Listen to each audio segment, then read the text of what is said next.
Hello there guys, QwertyAfro here. Welcome back to another video, and as promised from the previous Train Sim World 2 video, I did say I was going to check out the Networker Class 465 when it did become available. Today is the day that it's, I think, generally released for everywhere. I think it's the 4th of March, Thursday. I don't know, in some regions it might not be unlocked yet, but mostly, probably by the time this video is out, it should be available for most places. I'm not too sure, but after the 4th of March, everywhere really should have it available. I'm kind of excited. This is a train that was I wasn't really expecting to be this quick added to the game straight away, but this is Train Sim World 2. This is not Train Sim World 2020 or the first one where we didn't really see much updates or any additions to routes as quick or as tentatively. Is that a word? I don't. Yeah, it just things weren't really pushed to be added to actual routes back when the first iteration of Train Sim World came out. So this is nice to see that something like this quick, since it's not even been that long since Southeastern High Speed has been out. It's really cool to see something added, especially like another train to actually drive on the route. Considering the route came already with 3 trains to drive around in service mode and I think in scenarios as well. Anyway, let me load up the game. I'm was thinking of maybe doing a service, but actually I might as well check out one of the scenarios that actually comes with this DLC. It comes with I think it's four scenarios, and then also obviously all the kind of service mode kind of things, which I think I think they've replaced some certain 375 service AI paths with 465. But I've seen people have been having issues with not having the AI of 465s coming up in service mode, but only coming up in the scenarios that are available. So I don't know if that might be fixed, but I'm gonna just try one of these. I'm gonna try one of these scenarios to do. I was looking through, there's this extended service is filling in, temporary contract and empty evening. This temporary contract one is between doing like little shuttle between Rochester and Raynham. This filling in one is sort of like filling in an unavailable service between Gravesend and Gillingham. And then there's also this extended service, which is Rochester to Faversham, which I was thinking of doing this one, but obviously in the previous kind of Train Sim World 2 video, I did actually a Rochester to Faversham in the 375, so I thought maybe I'd change it up a bit today. I don't really want to do this kind of like short little Rochester Raynham kind of thing, so I thought, why not? Let's just do this Gravesend to Gillingham sort of like, take control of your 465-9 to fill in for an unavailable service between Gravesend and Gillingham. So let's do this and let's get into the game. All right, filling in. Cinematic entrance. Welcome to Gravesend Station. Please await the arrival of my train. Okay. Well, let's we'll see new Gravesend Station. I kind of prefer the old layout, sort of. Not like, probably the old layout was not as good because it was just 3 tracks in the middle. But I guess every kind of sort of service does like call here now, and it also allows for like a terminating platform, which is kind of like good. So what's this? So Gillingham, calling it Higham, or I think it's Higham, Strood, Rochester, Chatham, and Gillingham. So it's not really a massively long route, and that, again, this is the sort of issue that I take with this route, and also with the kind of trains that are added to it. Like for the 395, it's fine, and oh look, we have the Unit 012, or otherwise known as the Trainbow unit, which is quite nice here, just waiting. I'm probably going to go head off to St. Pancras. My kind of issue is the kind of you have all these trains that you can drive, but like there's nothing really realistic here in what you're driving, because all these kind of, we're just doing shuttles essentially with the 465, with the 375. Oh, that sounds quite good. Very nice.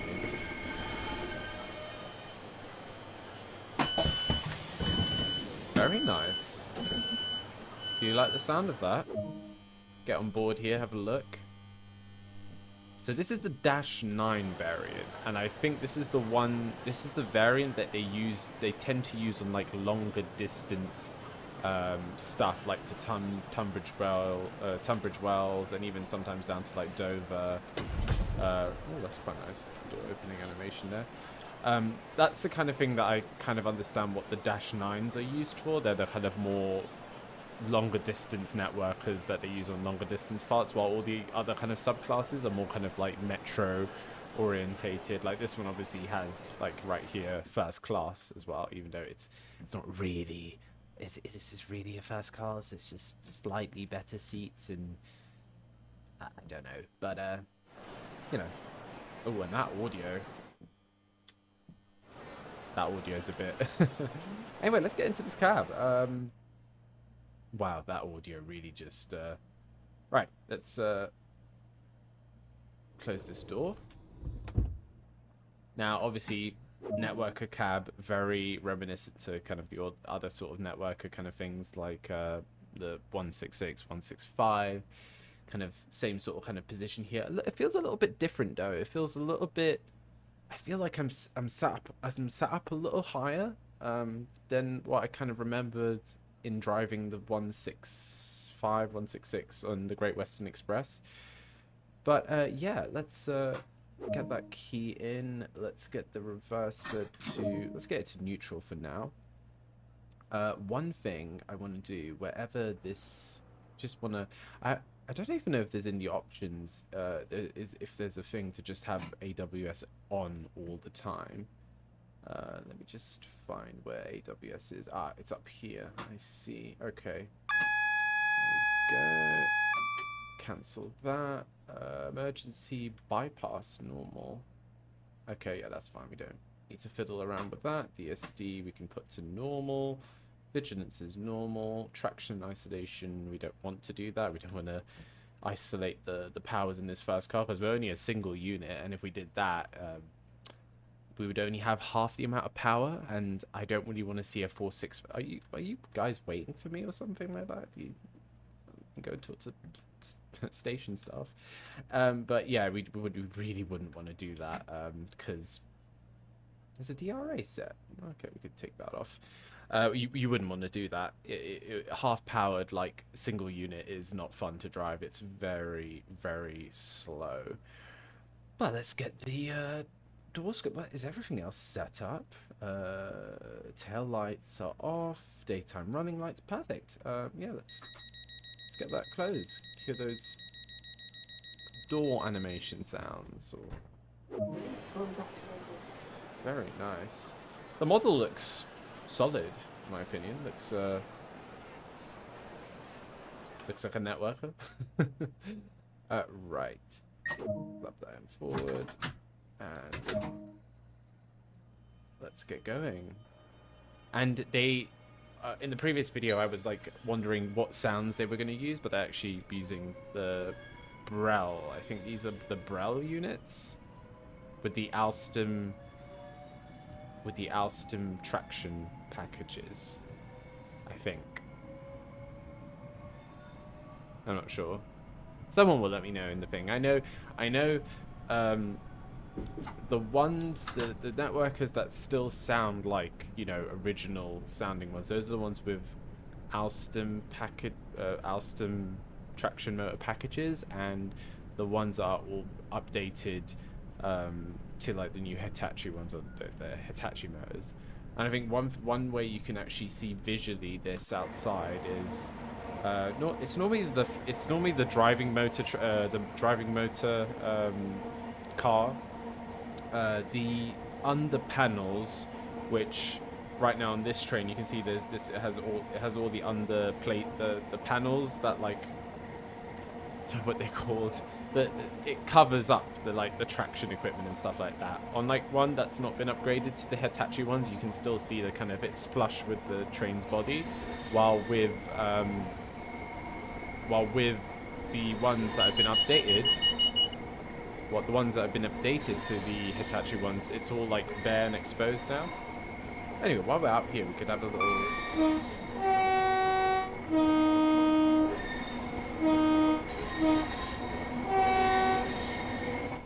Okay, horn's good. Let's open up a bit.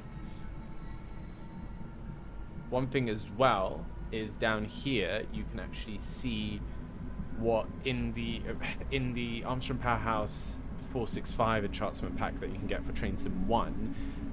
This little kind of panel here is the old ABB brake power kind of display unit controller kind of thing, which would normally have gone up and down depending on where you are in the position of the power controller, if you're taking power or if you're braking. This is something that's obviously, I don't think it's simulated, because obviously these have been disconnected now and I don't think work at all on any of these networker units in the current, like in the present. But it's nice to see it's there, and it's I guess the lighting is still illuminated with the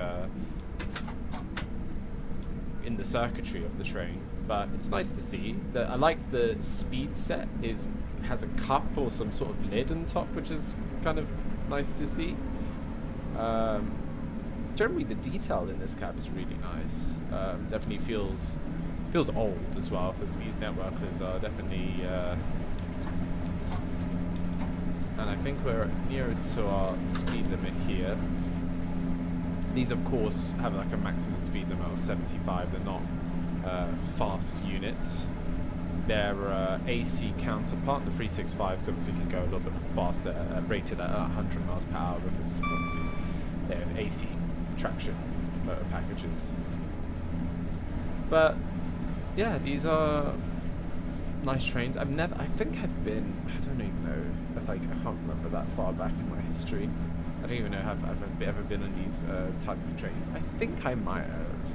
I do remember, you know, once upon a time being in southeast London, or the southeast, catching a ride for a couple of stops or something like that on these trains. But what else do we have here? We have quite a lot of so we had the safety system isolation switches there up there, which are quite nice. Then we have Aux Heat Lights on, the passing Q junction as well here now. Aux Heat Lighting on, train heat, so it's just heater controls. There's a tail lights, fault lights. Okay. Clipboard. Wow, that is a strong clipboard. Like, wow. And what's this? Slade Green Depot defect. Oh, okay. Very nice. And then we have obviously the door panel kind of thing here, and on the right here as well, which these look like updated buttons and stuff, the way they're kind of like illuminated as well. I remember on the kind of older sort of networkers, the cab have the kind of like square buttons, not these kind of like more modern circular buttons for the door controls. So that's quite nice. One thing I did watch on the preview screens for this train is that this train has two different braking options, which is really nice to hear. Which I think by default the train is in. Right, so if we start braking now, this is default friction brakes. So this is literally the brake pads on the actual wheels doing all of the pulling power, like the braking power. I want to say pulling power. So you don't hear any sort of like traction tune or anything which you normally would hear with regen braking. But nonetheless, this also does have regen braking, which you can turn on, which I like the idea of.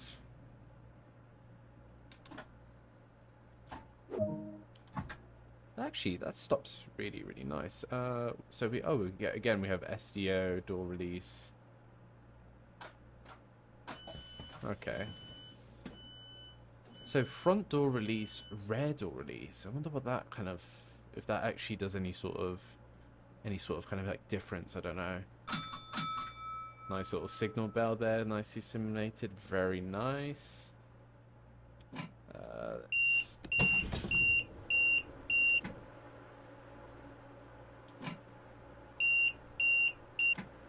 Oh, okay. I can't stand up on this because the vigilance device goes off.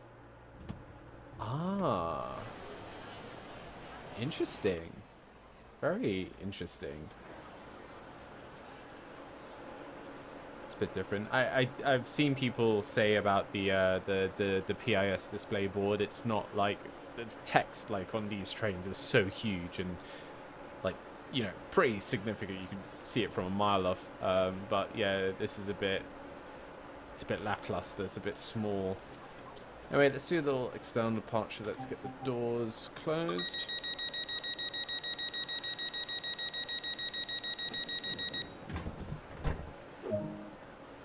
Bad.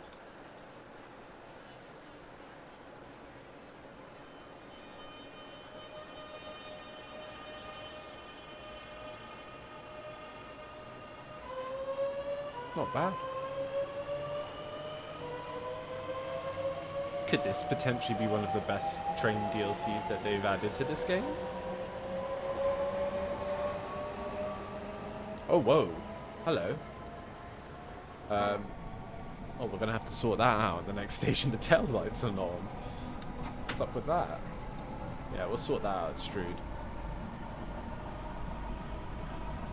I do believe the sounds are... I think Armstrong Powerhouse helped with some of the sounds as well, so it definitely sounds good. But then I think these trains are not that hard in terms of like getting the sound right, because they have such a distinct sound anyway, that you either have the recordings of it or like you don't want to muck up these sort of sounds in these trains, because these trains have these networkers, have the electric networkers, they have such a unique sound that people will scrutinize to death.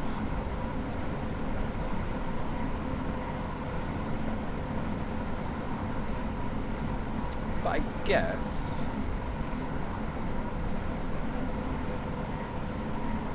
guess one thing I can do is I could turn on the regen braking.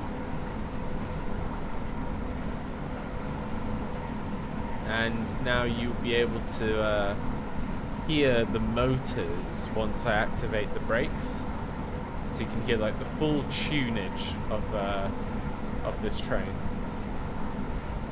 I don't know, I think over the history they've been like, this regen braking has been like sort of turned on and off variously for its like for its kind of like cycle of, I don't know, maintenance and stuff like that. Sometimes they have them on, sometimes they don't. And 15 miles per hour coming up because we go into like the very sharp bend of Strood Station. Right, so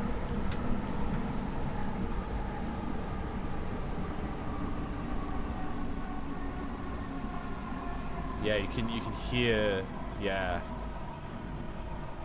You can hear now the traction motors a lot more compared to just the friction brake.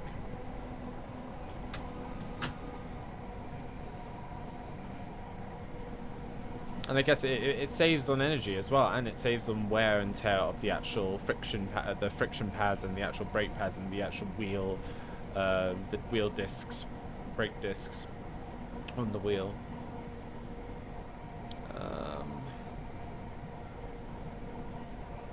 Strood is coming up. Let's start slowing down a bit more for this 15.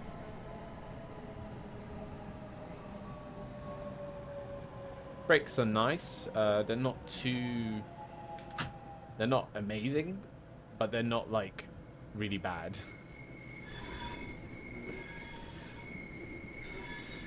There we go.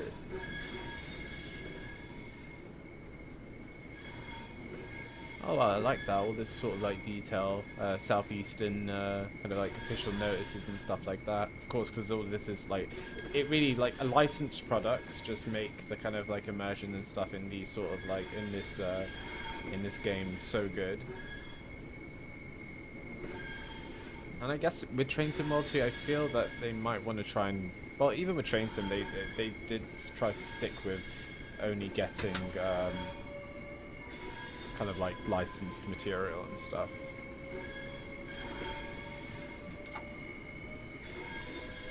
I'm just gonna speed up here a little bit. We don't want to take too long.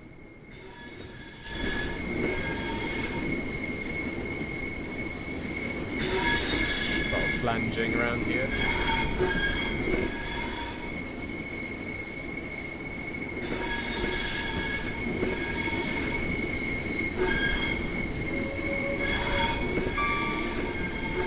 And then if I apply the brakes, you'll hear the... Yeah, there we go. There's that. It's not as good as the... Oh,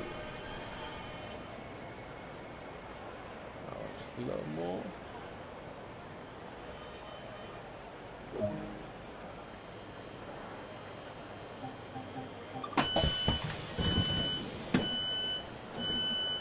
Oh, whoa. It's not as good as the like original Metro Camwell units, which those just sound funky as like wow.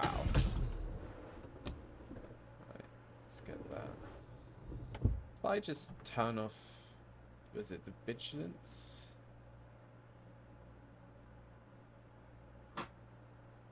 So I can get up, you know. I don't want the alarm just going on. I just want to have a little gander around here. So that's the door open thing. Let's release again. Very nice track circuit clips. Flag. I think those are detonators. I think. TPWS temporary isolation, and then I guess this is the sort of thing to change the PIS, which obviously I don't think it's simulated in here that you change it. It just changes for the actual scenario that you're doing. Oh, okay. All these kind of safety critical comms and protocols, operating instructions of CAD communication. Okay. Yeah, the PA, CC, PC. Yeah, this is the old PIS system down here, actually. I used to use this exact panel on like when I used to drive 315s. Yeah. Nice cab. Still no GSMR is nicely modeled. Would be lovely just to like it would just be lovely just to put in a head code. It doesn't have to be simulated fully. Just so we can just, you know, put in the head code register, and that just adds that extra bit. You know. Right.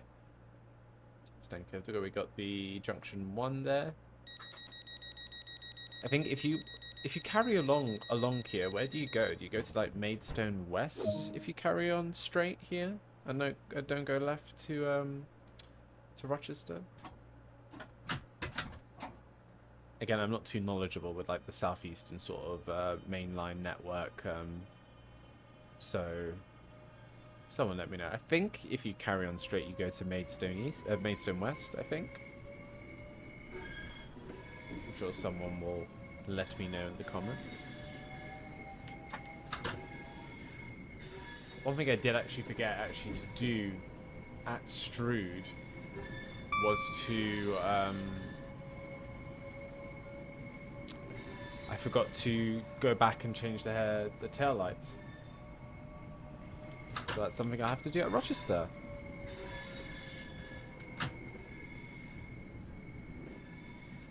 I'm sure we'll be fun with that. Good sounds of the flange. Like, I love the sounds of the flanging that you can hear.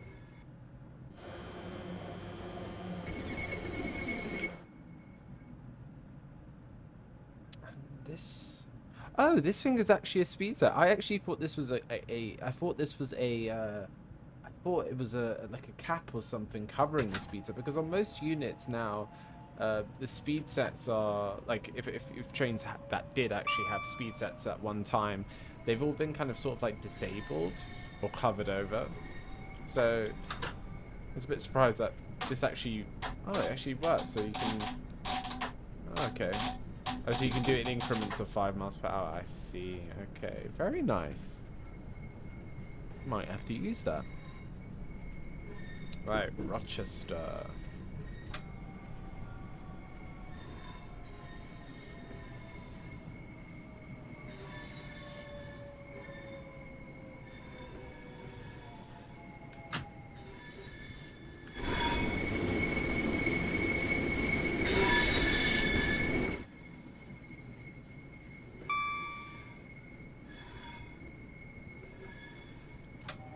sun's going down as well. Very nice kind of like lighting setting we have here with the weather.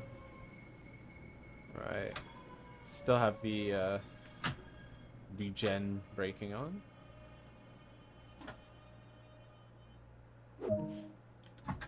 Right. Release. I'm gonna disable the vigilance so I can get up and go and do this thing. One thing I could do as well is actually just walk through the could have a little walk through the saloon. I know that I don't know if it's maybe the nines are all like they have all the kind of sort of like orange aesthetic. But I know that some of the other kind of more metro variants are blue inside with like the poles and the grab handles and stuff like that. Still can't get into. Very nice. 3+2 layout generally, and also there's a first class on either side of the unit. Okay, I see. Right, we just want to slap that on. Go turn that off.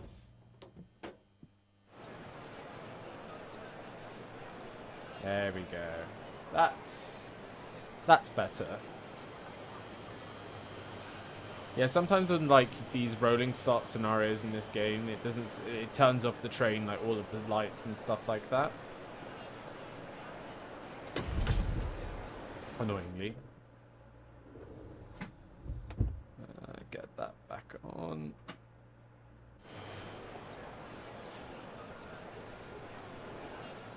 Very nice. You do a cheeky little screenshot there. Very nice. Anyway, let's get the doors closed. Let's get going. Next station, Chatham. We only have 2 stations left, and then it's Gillingham.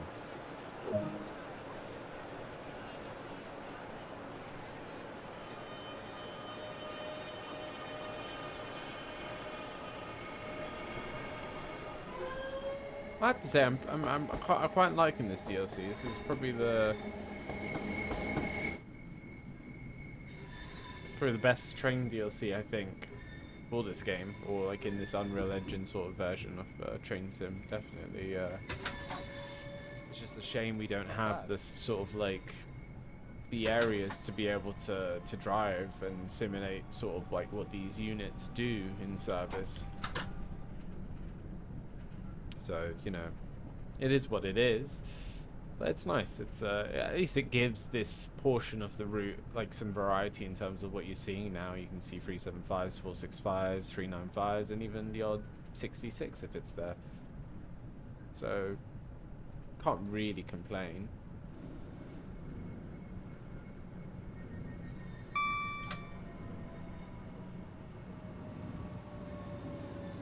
Yeah, I do like having I do like having that regen breaking on. It's quite good.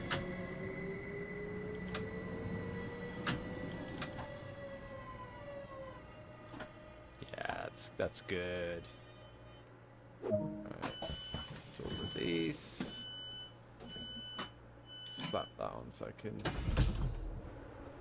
So okay, so that's that. So there's 2 door cab open buttons. There's this release one, which I guess is just like a egress sort of valve kind of thing, because I guess these are air operated. I don't know if the actual saloon doors are air operated, but yeah. Chatham. We are at Chatham. So you even have like these door close things here on this side, which is nice. But none here, so I can do like, it's annoying. Like some modern units have like it up here, so you could just like kind of do a look back, where you'd have to go in here and come out and look.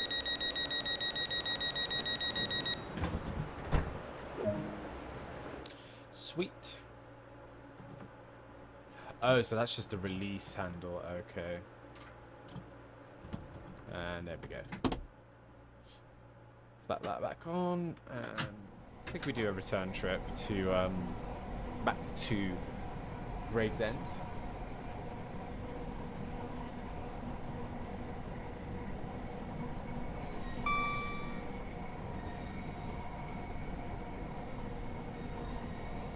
And it's just a slow speed around here, 30 miles per hour, then I think it goes up to 50 now after this. So cool.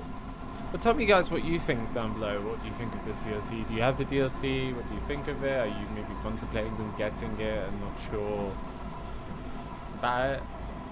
But I have to say, in my opinion, it's actually not too bad. Not too bad at all.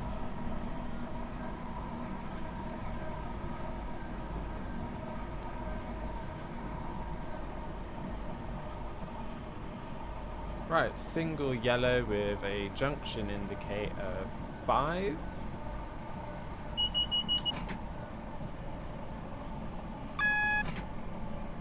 Which means we are into platform, I don't know, 3? More flanging goodness.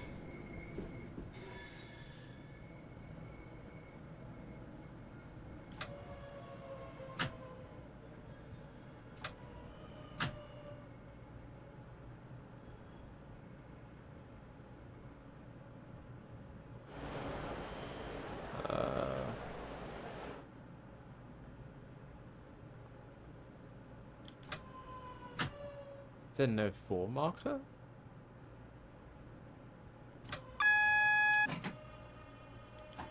It's kind of bad here because we could almost stop on the AWS Magna, which we don't kind of want to do in real life. That's can be sort of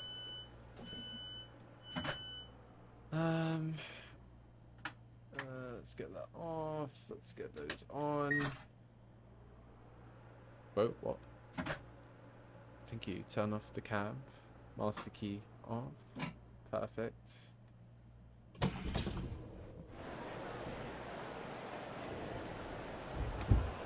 Oh, and it's already changed the destination thing to Gravesend, which is pretty cool. Very nice. Here in Gillingham. Terminating. I'm guessing we're going to be heading ahead of this HS1 service. Oh, we're actually later by a couple of minutes down. Let's get in here and let's get sorted. Let's get set up and let's get ready to go back. Right. Sorted. Let's get those systems back on. There we go. That's all sorted. Headlights to daytime running. Taillight is on. We need that off. On like modern units now, it's like you have like an auto thing which just it detects if you have the key in and it just turns the kind of like tail lights off automatically. Right. Set the thing to. We can turn off the DRA. Set the change ends. Set the reverser to neutral. It is a neutral.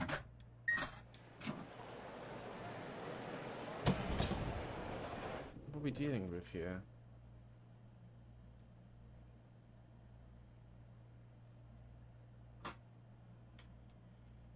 Let me set that to set. Yeah, I've set. Okay. Off. Oh, actually, maybe I forgot the DRA. That's a bit naughty, but still. Right. Change ends. Finally. Sorted. We're ready to go.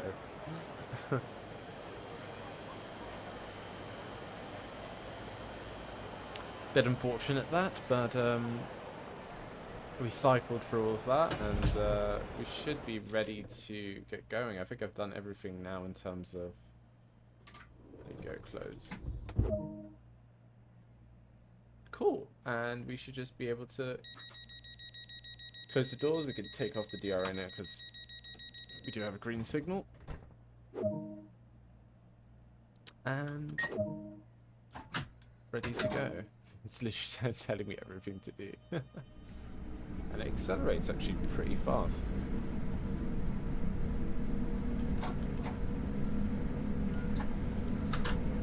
go.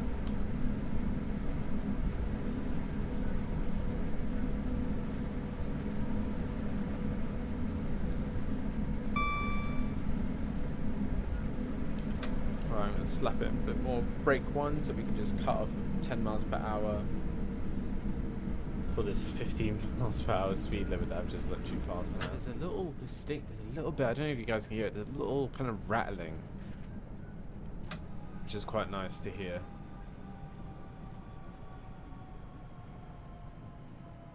Some materials. There's obviously things are not fully like tight and sealed, and you know there are some loose things in cabs, and you know the vibrations. It's a normal thing to kind of go through a train. So, oh no, actually, hold on. Very nice. Regen is on.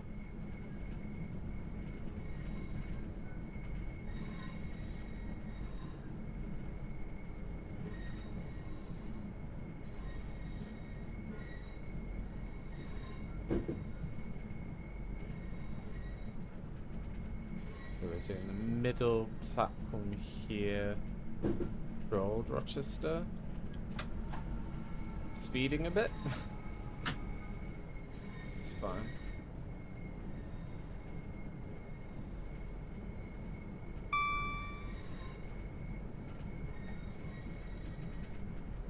So I'm guessing all these lines are bidirectional here because yeah, each line has a signal here on all lines.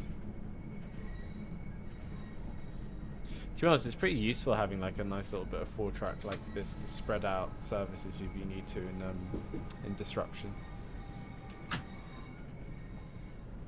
The more tracks a railway has, the more flexibility you have. You know, 4-track railways are really they can manage disruption a lot better than say like a 2-track railway where you can't divert things round. We are a couple of minutes late. I see the expected time, not the on time.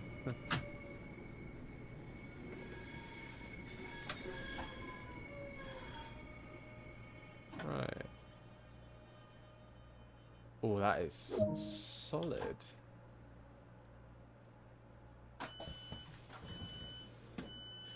The station is Rochester. Next station, Strood.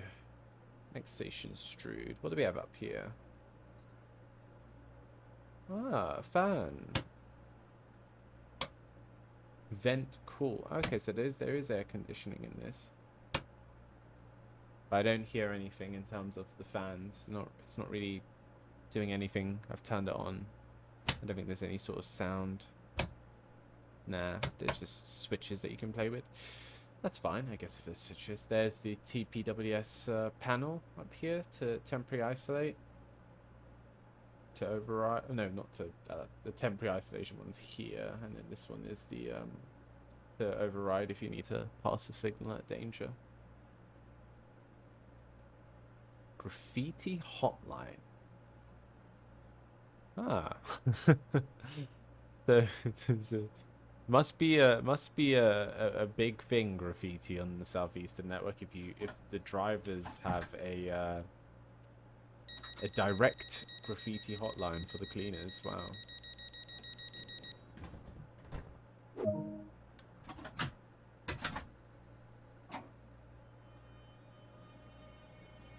Must be annoying.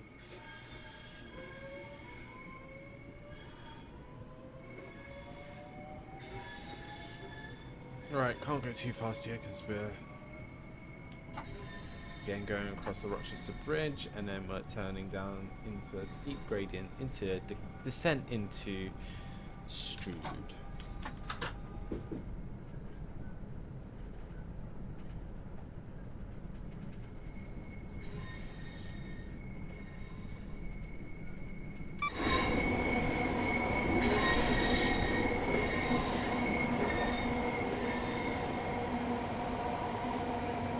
But it's interesting that they chose the 9 variant of the network, because could that mean that we could see maybe like an extension to like Tunbridge or something? Or Tunbridge Wells. Or maybe down to Dover.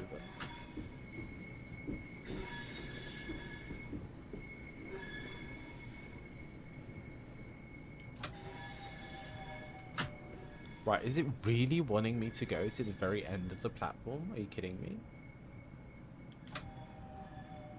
I'm gonna stop at there should be a 4 marker somewhere. There's no 4 marker? Really? Look at that, look at all the passengers having to walk. Apologies, no 4 marker.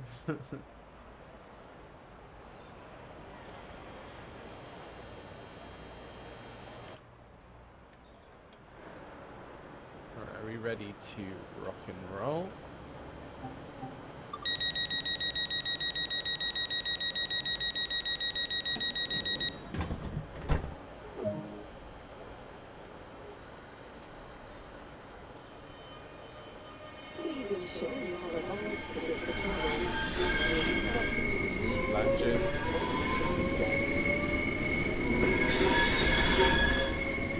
I'm going to try and put the speed set on, if I can find it in the dark. There we go, and then I like how the little, oh that's cool. The arrow just pops up and it's very nice. Next station, Higham. Second to last stop on our journey today. A little shuttle between Gravesend and Gillingham. Oh no, my webcam's like completely gone dark. Started in light and now we're in the dark. Yeah, bit of a sunset here. Wow.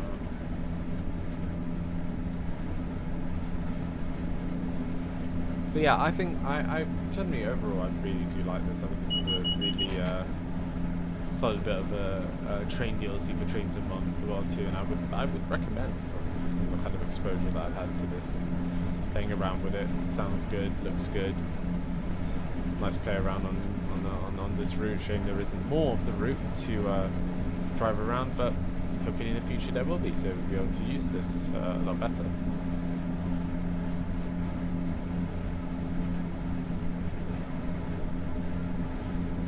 Yeah, the old school brake gauge down here, and the main pipe reservoir, air reservoir, is just on 7, but this doesn't move. It'd be cool if this was, I don't know if this is simulated in the way that when brakes are used,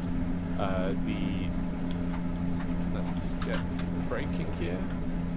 I don't know if it's simulated in the way that if the braking system uses air, if the actual reservoir of air actually goes down and then the compressor starts turning on. Because I know, like in Trains in One, you'd have the compressor sounds every so often. I don't know if it was simulated in the way that it was pumped, but if it is, that'd be pretty cool. I've not heard the compressors on this yet. I don't know if they do go off. I don't know if they're scripted to sound off every so often, or I'm not too sure. But I've not heard any sort of compressor go off. Oh, nice little HVAC fan there for the cab.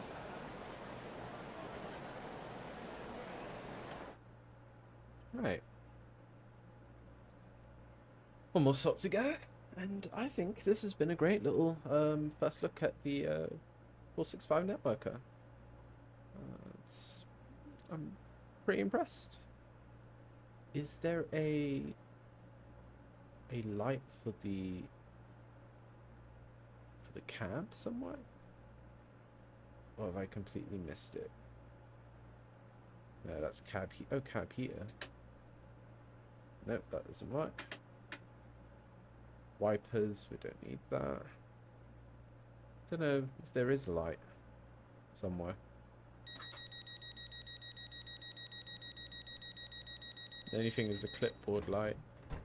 And I think those train lights, that's probably saloon lights. Oh. Right, oh, my fingers were completely on the wrong sets of keys there.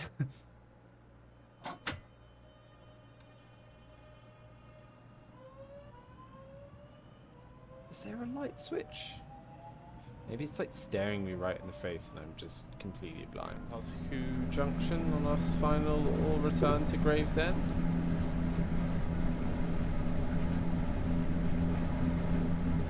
What's this light? Headlamp prove it. Oh, okay, so that that kind of shows you if it's night or if it's on the kind of like shows you if it's so right now the main headlamp is on this side, which is for like daytime running light, and then if it's on this side where I am on the driver's side, it's a night running light. So it's a kind of good indicator. That's quite nice.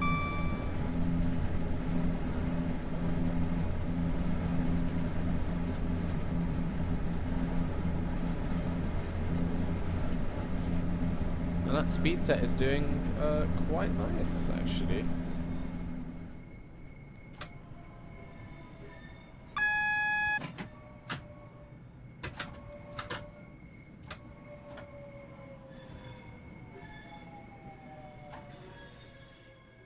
It's off because I put the DRA, and then E off, and then we can also turn the lights off, put the tail lights on, and we will. Okay, there we go. Cool. I enjoyed that. That was kind of my first look at the 465 networker on the channel. I really think it's quite a nice bit of DLC. Tell me what you think in the comments. I would recommend it. Just